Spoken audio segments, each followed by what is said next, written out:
Yo, what's up mga kaibigan? Nandito na tayo magkwentuhan. So ang panganay na anak ni LeBron James na si Bronny ay isa nga sa mga inaabangan ng madami na prospect. For the simple reason na anak siya ni LeBron. Ganun pa man, sapat na nga ba ang kanyang skills upang maging isang legit NBA player next season?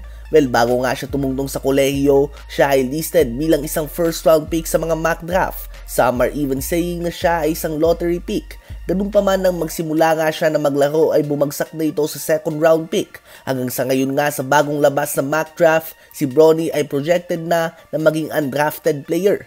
So far sa kolehiyo nga ay nakapaglaro na siya ng 12 games kung saan may average lamang siya na 5.6 points, 2.8 rebounds, 2 assists, and 1.4 turnovers per game on 36.4% shooting sa field, 24.2% shooting sa 3 points, at 68.8% naman sa free throw line. At sa channel na ito ay totoo lang nga tayo at hindi tayo magiging bias o magpapaka-hater. Kaya naman ang totoo nga mga kaibigan, hindi nga natin pag-uusapan ang pagkakadraft ni Bronny kung hindi siya anak ni LeBron.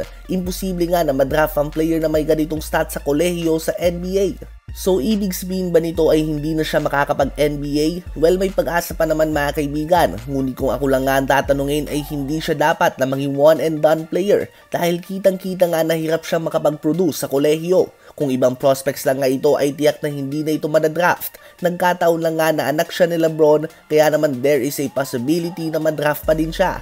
Other than take one get one package nga sila ni LeBron, good for marketing din nga ito. Just imagine the media coverage ng father and son duo, the jersey sales, the ticket prices, mga sports bar, kainan sa loob ng arena, lahat nga ito magbe-benefit kapag na-draft nila si Bronny. Ganun pa man, I've been consistent nga kay Bronny. Nung ako ay nag-attend ng isang tournament, siya ay junior sa high school at pwede nyong mapanood ang videos ko noon dyan sa ating channel. Sinabi ko nga na may potential si Bronny na maging NBA player dahil sa kanyang NBA ready na katawan at athleticism, sa kanyang defensive ability at basketball IQ na advance para sa kanyang edad. Ngunit magsisinungaling nga ako kung magsasabi ako na ang napanood ko ay isang future NBA player. He wasn't even the third best player sa kanilang team.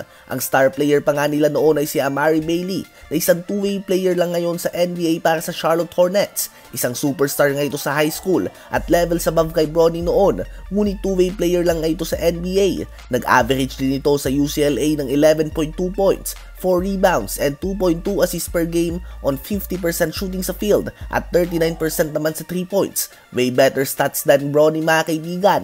Ngunit bagsak nga nito sa NBA ay two-way player lang na madalas malipat pa sa G League. So sa ngayon nga ay kailangan pag-isipan na LeBron ng mabuti kung ano ba ang plano nila moving forward kay Bronny.